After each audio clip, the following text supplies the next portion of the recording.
चलो learning curve में आ जाते हैं फटाफट से। भाई सिटी इंटरनेशनल कंपनी एक मल्टी प्रोडक्ट फर्म है and operate standard costing and budgetary control system. हम स्टैंडर्ड कॉस्टिंग और बजटरी कंट्रोल सिस्टम चलाते हैं। During the month of June firm launched a new product and extract from performance report prepared by senior accountant is as follows।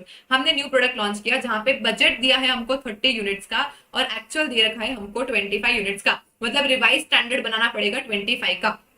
इतना तो समझ में आ गया कि भाई बजट फॉर एक्चुअल हमको 25 यूनिट का बनाना पड़ेगा।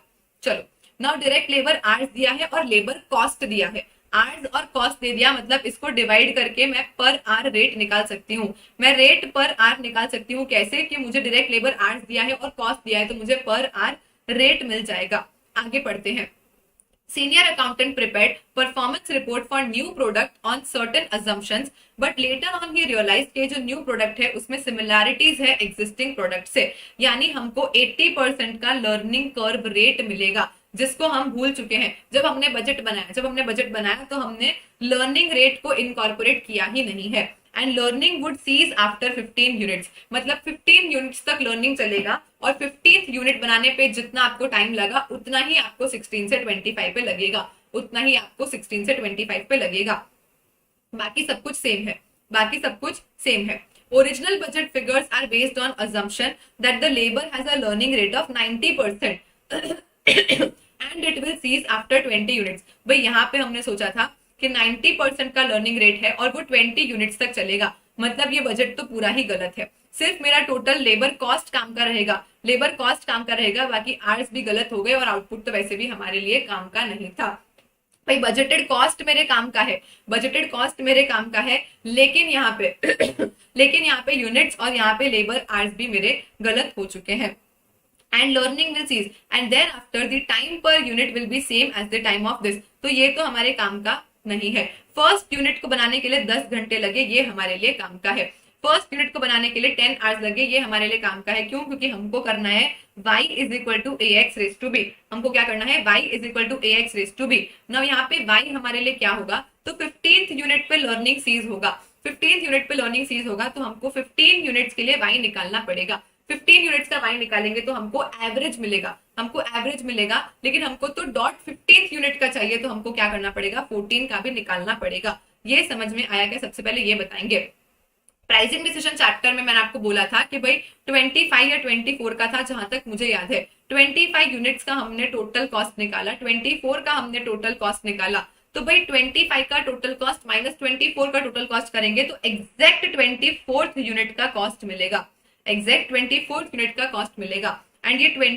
यूनिट का कॉस्ट फिर आगे चलता जाएगा। ये हमने वो प्राइसिंग डिसीजन वाले क्वेश्चन में किया था। यहाँ पे ये लोग क्या बोल रहे हैं कि 15th यूनिट बनाने में आपको जो कॉस्ट लगेगी वही फिर आपको 16 से 25 तक लगेगी। तो 15th की कॉस्ट कैसे निकालूं मैं? तो मैं क्या करूं? 14 का टोटल कॉस्ट निकाल लूं। ये तो मुझे एवरेज देता है, ये तो मुझे एवरेज देगा, 15th का नहीं बताएगा। तो एवरेज को मल्टीप्लाई बाय 15 करके 15 का टोटल निकाल लूं।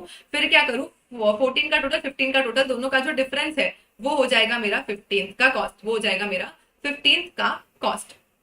ठीक है, चलो इतना आप लोगों को समझ में आ गया है। मॉड्यूल से ही बता देती हूँ क्योंकि बहुत टाइम लगेगा अगर पूरा सॉल्व करेंगे तो। मॉड्यूल से ही आपको बता देती हूँ, बहुत टाइम लगेगा पूरा सॉल्व करने पे। आ जाओ फटाफट से। ये रहा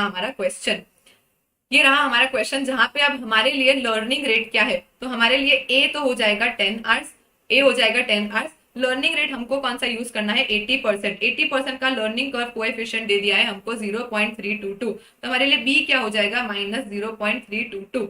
y हमको 15 से भी कैलकुलेट करना है और y हमको 14 से भी कैलकुलेट करना है। y हमको 15 से भी कैलकुलेट करना है और y हमको 14 से भी कैलकुलेट करना है। और बचा क्या हमारा x, मतलब ये तो x की वैल्यू होगी, ये x की वैल्यूज होगी जिसके लिए अब हम y ढूंढेंगे। तो भाई सबसे पहले शुरू करते हैं 15 यूनिट्स के लिए। सबसे पहले हम शुरू करेंगे 15 यूनिट्स के लिए। तो देखो y is equal to a x raise to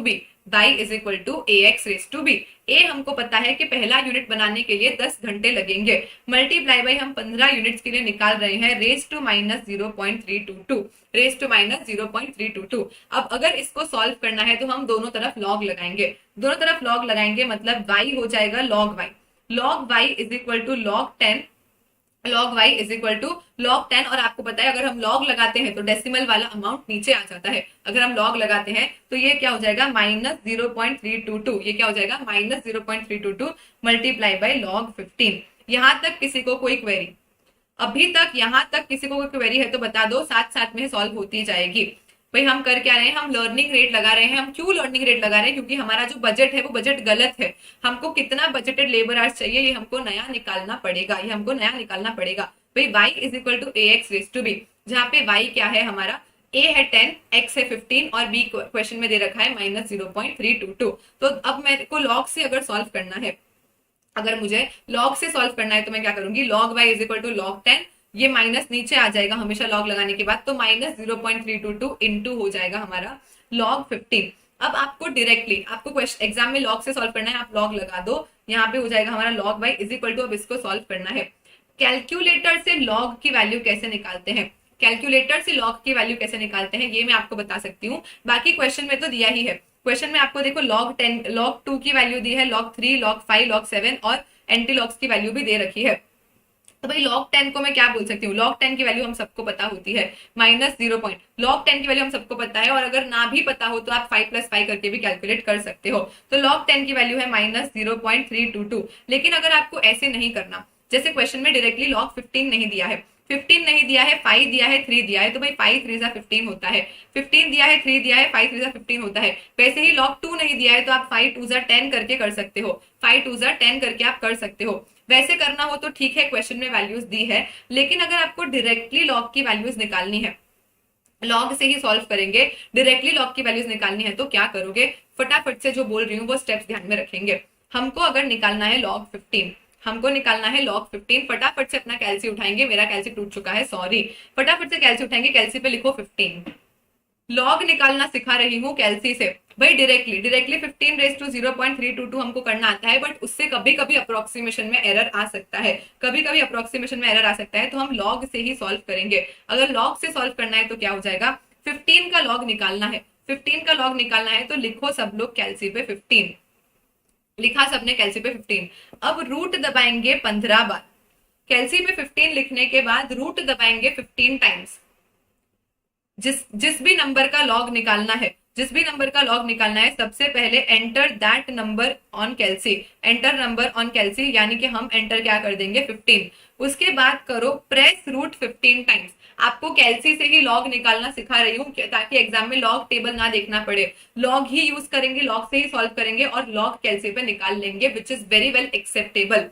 तो भाई हम क्या करेंगे, रूट दबा देंगे 15 बार, रूट आपने दबाया 15 बार। उसके बाद आपको ये फिगर याद रखनी है, उसके बाद आपको ये फिगर याद रखनी है। देखो, enter the number on calci, press root 15 times, subtract करो उसमें से 1 और फिर उस नंबर को डिवाइड कर दो इस नंबर से। ये नंबर याद रखना पड़ेगा क्या मैम? यस, ये नंबर आपको एक सिर्फ याद रखना पड़ेगा। आपको अगर किसी भी नंबर का लॉग निकालना है तो आप इससे निकाल सकते हो। आपको क्या करना है, 15 का लॉग निकालना है। सब लोग लिखेंगे कैलसी पे 15, सब लिखेंगे कैलसी पे 15, फिर सब रूट बटन को प्रेस करेंगे 15 टाइम्स, फिर कर दो -1। जो भी आंसर आया, -1 करके जो भी आंसर आया उसको आप सिर्फ इस नंबर से डिवाइड कर दो। -1 करके जो भी आंसर आया उसको आप सिर्फ इस नंबर से डिवाइड कर दो और आपको log 15 का आंसर मिल जाएगा। इस नंबर से डिवाइड कर दो, आपको log 15 का आंसर मिल जाएगा। जल्दी से मुझे बताओ क्या आया log 15 का आंसर और वो मैच हुआ कि नहीं? क्या आया log 15 का आंसर और वो मैच हुआ कि नहीं, फटाफट से मुझे बताएंगे। भाई हमको 15 का लॉग निकालना है, 15 का लॉग निकालना है। 15 लिखो कैलसी पे, रूट दबाओ 15 बार, -1 करो और उसको डिवाइड कर दो, उसको डिवाइड कर दो आप इस नंबर से, तो आपको सीधा सीधा लॉग का वैल्यू मिल जाएगा जो कि एग्जैक्ट मैच होगा बुक के साथ। सीधा सीधा लॉग का वैल्यू मिलेगा जो कि एग्जैक्टली मैच होगा बुक के साथ। आ गई सबकी log 15 की वैल्यू, आ गई सबकी log 15 की वैल्यू। और log 10 सबको पता है भाई, log 10 तो हमको पता ही होता है, 1 होता है। log 10 क्या होता है, log 10 1 होता है, उसमें कोई दिक्कत है ही नहीं। और log 10 1 होता है ये भी नहीं पता तो भी आप डायरेक्टली कैलसी से कर सकते हो, जो अभी स्टेप्स बताए। तो log 10 होता है 1, माइनस हम कर देंगे 0.322, मल्टीप्लाई बाय हमारी log 15 की वैल्यू मैच हो गई क्या सबकी? log 15 की वैल्यू मैच हो गई क्या सबकी? देखो तो क्या आया हमारा 0.69897 प्लस 0.47712। तो आपका कैलसी से एग्जैक्ट मैच हुआ होगा 1.1761। यस, एग्जैक्ट सबका मैच हो गया है 1.1761 और इनका भी यही आंसर है, इनका भी यही आंसर है। इसको आप मल्टीप्लाई कर दो 0.322 नेगेटिव से और उसमें आप क्या करो +1 कर दो, +1 कर दो, आपका एग्जैक्ट लॉग वाई आ जाएगा 6213। सबका आंसर आ गया लॉग वाई, सबका लॉग वाई का आंसर आ गया, जल्दी से मुझे यस नो बताएंगे। यस, सबका लॉग 15 आया। सी लॉग 15 का आंसर आ गया हमारा 1.1761। उसके बाद हम क्या करेंगे, उसको मल्टीप्लाई कर देंगे नेगेटिव 0.322 से और उसमें हम क्या कर देंगे +1 कर देंगे। तो हमारा फाइनल आंसर क्या आएगा, लॉग वाई निकला है। अभी तो लॉग वाई निकला है, अब इसका एंटी लॉग निकालना पड़ेगा, तब जाके वाई की वैल्यू मिलेगी। अभी हमको लॉग वाई मिला है, अब इसको अगर हमको कन्वर्ट करना है तो हम क्या करेंगे, y is equal to anti log, y is equal to anti log 0.6213। Anti log भी आपको कैलसी पे निकालना सिखा दूंगी, एंटी लॉग भी आपको कैलसी पे निकालना सिखा देती हूँ। एंटी लॉग के लिए आपको क्या करना है, बस आपको सिर्फ ये दो नंबर्स याद रखने हैं और आप हमेशा एग्जैक्ट सजेस्टेड के साथ लॉग यूज करके आंसर मैच कर पाओगे। लास्ट टाइम हमने डर्टी रूट से किया था, लेकिन उससे कुछ एक आध डेसिमल का डिफरेंस आता है, तो हम लॉग से ही कर लेंगे। और लॉग से हमको क्या करना है, अब आपको एंटी लॉग निकालना है किसका, 0.6213 का आपको एंटी लॉग निकालना है 0.6213 का। तो लिखो कैलसी पे 0.6213, लिखो कैलसी पे 0.6213, डिवाइड कर दो इस नंबर से, उसको आप सिर्फ क्या करोगे डिवाइड कर दोगे इस नंबर से विच इज 227695। मैम ये याद रखना पड़ेगा, सिर्फ ये एक दो नंबर्स याद रख लो, आपका कभी भी लॉग का क्वेश्चन गलत नहीं होगा और लॉग के साथ सजेस्टेड के साथ आपका आंसर मैच हो जाएगा। तो मैंने आपको पूरा सा भी डर्टी रूट अगर आप लगाते हो तो एक आध मार्क्स शायद कट भी हो सकता है, अगर लॉग से सॉल्व करते हो डिट्टो आंसर मैच होगा, कोई मार्क्स कट नहीं होंगे। तो क्या करो, कैलसी पे लिख दो 0.6213, उसको डिवाइड कर दो 227695 से, उसको डिवाइड कर दो 227695 से, +1 करेंगे, +1 करके और मल्टीप्लाई इक्वल टू 19 टाइम्स दबाएंगे, +1 फिर मल्टीप्लाई इक्वल टू 19 टाइम्स दबाएंगे और मुझे आंसर बताओ, और मुझे फटाफट से आंसर बताओ, क्या आपका एग्जैक्ट मैच हो रहा है कि नहीं, क्या आपका एग्जैक्ट मैच हो रहा है कि नहीं, फटाफट से मुझे आंसर बता दो, क्या ये आंसर मैच हुआ।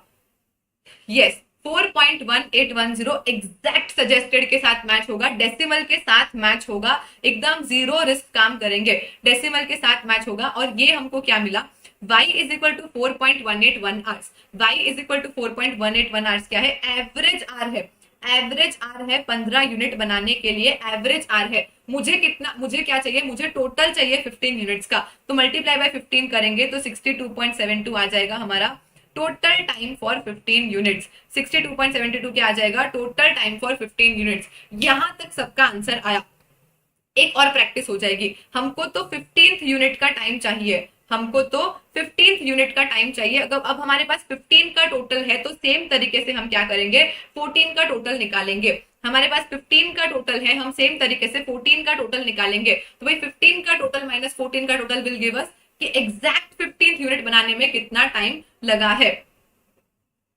एग्जाम में लॉग की वैल्यूज दे भी सकते हैं क्वेश्चन में, तो आपके लिए एकदम इजी हो जाएगा कि लॉग वैल्यूज दी है, वरना वो लोग कभी कभी क्या करते हैं, आपको लॉग टेबल का एक्सट्रैक्ट देते हैं, लॉग टेबल का एक्सट्रैक्ट देते हैं। और अगर आपको लॉग टेबल देखना नहीं आता है तो आप गए, अगर आपको लॉग टेबल देखना नहीं आता तो आप गए। अगर एग्जाम में डायरेक्टली लॉग की वैल्यूज दी है तो कोई दिक्कत ही नहीं है ना। उसमें कभी कभी क्या होगा, जैसे आपको निकालना है log 15, आपको निकालना है log 15, क्वेश्चन में उन्होंने log 5 की वैल्यू दी है, log 3 की दी है, log 2 की दी है। ये जो सीबीएसई आईसीएसई बोर्ड वाले बच्चे हैं उनको समझ में आता है कि log कैसे वर्क करता है। जिनको नहीं समझ में आता कि भाई अब इनको यूज करके log 15 कैसे निकाले, डायरेक्ट वैल्यू दी नहीं है, तो चुपचाप कैलकुलेटर ट्रिक कर लेंगे। जिनको लॉग समझ में आता है वो लॉग से करे, लॉग समझ में ना आता है वो तो क्या कोई बात नहीं, क्योंकि इन्होंने भी यही स्टेप किया है, हमने लॉग लिखा और फिर लॉग वाला आंसर ले आए। अब हमने कैसे लाया वो हमको ही पता है। चलो 19 टाइम्स क्यों किया, बस मेरा मन हुआ इसलिए किया, यहाँ पे अभी लॉजिक नहीं समझा सकते। आ जाओ अब सिमिलरली 14 यूनिट्स के लिए मेरे को करके बताओ। तो भाई y is equal to a x raise to b, y is equal to a x raise to b, जहां पे y हो जाएगा हमारा a है 10, x अब 14 हो जाएगा रेस टू माइनस 0.322, माइनस 0.322। दोनों साइड लॉग लगा देंगे तो log y is equal to log 10, log 10 होता है 1, यहाँ पे हो जाएगा माइनस 0.322, माइनस 0.322 और इसको हम मल्टीप्लाई किससे कर देंगे, मल्टीप्लाई हो जाएगा log 14 से। तो log 14 की सब वैल्यू निकालेंगे।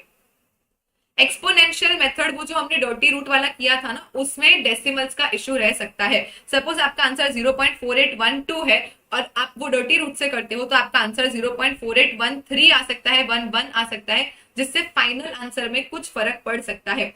It is risky. अगर आपको लॉग से करना नहीं ही आता है, अगर आपको लॉग से करना नहीं ही आता है तो आप डर्टी रूट मेथड से कर सकते हो, कोई दिक्कत नहीं है, डेसिमल्स का फर्क आएगा। लेकिन अगर आपको एग्जैक्ट सजेस्टेड से अपना आंसर मैच करना है, एग्जैक्ट सजेस्टेड से अपना आंसर मैच करना है, तो एडवाइजेबल कि आप लॉग ही यूज कर लीजिए। तो ये सबका 14 यूनिट्स का आंसर आ गया क्या? सबसे पहले हमने लॉग निकाला, सबसे पहले लॉग निकाला, फिर एंटी लॉग निकाला। अगर अभी वैल्यूज भूल गए हो तो आपको एक बार से दिखा देती हूँ, बाद में फिर इसको लर्न ही कर लेंगे। उसका फोन नंबर तो याद हुआ ना हुआ, ये वैल्यूज आप याद कर लोगे। तो भाई हाउ टू फाइंड लॉग। अब सिमिलरली 14 के लिए कैलसी पे लिखो 14, फिर 15 बार रूट दबाओ, -1 करो और उसको इस नंबर से डिवाइड कर देंगे 0.0000700271। ऑनेस्टली स्पीकिंग मेरी May 22 एग्जाम में मैं यही करके गई थी। मेरी May 22 एग्जामिनेशंस में मैंने हाउ टू फाइंड लॉग और एंटी लॉग का कैलकुलेटर ट्रिक याद कर लिया था, ताकि मेरा सजेस्टेड से एग्जैक्ट आंसर मैच हो जाए। भाई 14 के लिए सबने लॉग निकाल लिया और उसके बाद जो भी वैल्यू आया उसको आप क्या करोगे, एंटी लॉग निकाल लोगे। चलो इस पे अब ज्यादा डिस्कशन नहीं करेंगे, काफी ज्यादा टाइम हमने इस पे दे दिया है। तो ये करके अब मुझे क्या मिला, एग्जैक्ट 14th यूनिट का टाइम। एग्जैक्ट हमको 15th यूनिट का टाइम मिल जाएगा। सो time required, total time for 15 units पता चल गया हमको, और टोटल टाइम फॉर 15 यूनिट्स पता है, टोटल टाइम फॉर 14 यूनिट्स पता है। तो इन दोनों का जो डिफरेंस होगा, इन दोनों का जो डिफरेंस होगा वो मेरा एग्जैक्ट 15th यूनिट का टाइम हो जाएगा, वो मेरा एग्जैक्ट 15th यूनिट का टाइम हो जाएगा। और वही टाइम अब 16 से 25 मतलब रिमेनिंग 10 के लिए बचेगा। तो देखो पहले 15 यूनिट्स, फर्स्ट 15 यूनिट्स के लिए मुझे चाहिए 62.72 आवर्स। फर्स्ट 15 यूनिट्स के लिए मुझे चाहिए 62.72 आवर्स। और उसके बाद नेक्स्ट 10 यूनिट्स, उसके बाद नेक्स्ट 10 यूनिट्स के लिए मुझे क्या करना पड़ेगा, तो 62.72 माइनस 59.85, ये एग्जैक्ट 15th यूनिट का टाइम आया। मल्टीप्लाई बाय कर देंगे इसको हम 10 यूनिट्स, मल्टीप्लाई बाय कर देंगे हम 10 यूनिट्स, तो हमको टोटल आवर्स मिल जाएंगे। तो भाई हमारे एक्चुअल बजट के हिसाब से अगर हमने बजट ढंग से बनाया होता, अगर हमने सही बजट बनाया होता, तो टोटल बजटेड आवर्स क्या आ जाते, टोटल बजटेड आवर्स 91.42 आवर्स आ जाते। टोटल बजटेड आवर्स 91.42 आवर्स आ जाते, जो कि अभी यहाँ पे 180 ले रखा है। मतलब ये गलत है, बजट ही गलत है। नहीं लेकिन ये बजट तो 30 यूनिट्स के लिए है, ये बजट 30 यूनिट्स के लिए, इसको आप 25 के लिए बनाते तो भी कुछ और आंसर आता, लेकिन एक्चुअली क्या आना चाहिए, वो 91.42। तो हम बजट बना लेंगे। अब स्टैंडर्ड रेट और एक्चुअल रेट गिनेंगे। भाई स्टैंडर्ड रेट और एक्चुअल रेट गिनेंगे, तो स्टैंडर्ड रेट क्या है, स्टैंडर्ड रेट कितना है हमारा, हमने टोटल खर्चा क्या सोचा था, 119,288 टोटल लेबर कॉस्ट था और बजटेड इतने आवर्स थे। दोनों को डिवाइड करो, दोनों को डिवाइड करो तो आपको क्या मिल जाएगा, per hour labour cost, per hour budgeted labour cost आपको मिल जाएगा 660, per hour budgeted labour cost आपको 660 मिल जाएगा। और उसके बाद एक्चुअल रेट, अगर log 14 का वैल्यू आपका 1.461466 कुछ आता है, क्वेश्चन में देखो log 5 का वैल्यू कितने डेसिमल तक ले रखा है, log 3 का वैल्यू कितने डेसिमल तक ले रखा है, उतने डेसिमल आप भी ले लोगे। क्वेश्चन में log का वैल्यू कितने डेसिमल तक दे रखा है, उतने डेसिमल्स आप भी ले लोगे। चलो अब स्टैंडर्ड रेट और एक्चुअल रेट निकालने में कुछ भी नहीं है, स्टैंडर्ड रेट और एक्चुअल रेट निकालने में कुछ भी नहीं है। इन दोनों को डिवाइड करो, स्टैंडर्ड रेट मिल जाएगा, इन दोनों को डिवाइड करो, एक्चुअल रेट मिल जाएगा। जो इस क्वेश्चन में था लर्निंग रेट निकालने में ही था, जो इस क्वेश्चन में था लर्निंग रेट निकालने में ही था, उसके बाद तो कुछ है ही नहीं, उसके बाद कुछ है ही नहीं। तो इन दोनों को डिवाइड करो, आपको स्टैंडर्ड रेट मिलेगा, इन दोनों को डिवाइड करो, आपको एक्चुअल रेट मिल जाएगा। सो यहाँ पे हमको स्टैंडर्ड रेट मिल गया, एक्चुअल रेट मिल गया। अब कंप्यूटेशन ऑफ वेरिएंसेस करना है, तो भाई rate variance, efficiency variance. Actual hours हमने लिए हैं 118, एक्चुअल आवर्स हमने लिए हैं 118, standard rate minus actual rate, standard rate 660 है, स्टैंडर्ड आवर्स इतने लगने चाहिए थे और हमने इतने लगा दिए हैं। तो भाई एक्चुअल कॉस्ट, उसमें आप लेस अपना labour rate efficiency, labour rate variance, labour efficiency variance, और आपका बजटेड कॉस्ट से मैच हो जाएगा। भाई रिवाइज्ड बजटेड कॉस्ट क्या है, स्टैंडर्ड रेट 660 बोलता है, स्टैंडर्ड रेट 660 बोलता है। एंड अभी हमने कैलकुलेट किया है कि 91.42 आवर्स लगने चाहिए, 91.42 आवर्स लगने चाहिए, मतलब रिवाइज्ड बजट के हिसाब से मेरा 60,337.2 का खर्चा होना चाहिए। लेकिन एक्चुअली कितना खर्चा हो गया है, एक्चुअली हमारा खर्चा हुआ है 79704। तो इन दोनों के डिफरेंसेस जो है वो हम किस चीज से समझा सकते हैं? एक तो रेट कि भाई 660 की जगह पे 675 का रेट लगा है, और दूसरा 91.42 आवर्स यूज होने चाहिए थे जिसकी जगह पे 118.08 आवर्स यूज हुए हैं। तो एक आ जाएगा हमारा रेट वेरिएंस और एक आ जाएगा हमारा एफिशिएंसी वेरिएंस। रेट एफिशिएंसी निकालना सब कुछ टाइम पास है, आपको सब कुछ आता ही है। आपको सब कुछ आता ही है कि भाई standard rate, standard hours minus actual hours करोगे, इनटू स्टैंडर्ड रेट करोगे, एफिशिएंसी आएगा। ये सब हमको फॉर्मूलाज आती है। हमको सीखना क्या था? हमको सिर्फ ये सीखना था कि यहाँ पे हमने स्टैंडर्ड आवर्स कैसे निकाले हैं, यहाँ पे हमने लर्निंग कर्व को यूज करके स्टैंडर्ड आवर्स कैसे निकाले हैं, बस वही पूरे क्वेश्चन में मेन था। बाकी लेबर रेट और लेबर एफिशिएंसी वेरिएंस तो आपको वैसे भी निकालना आता ही है।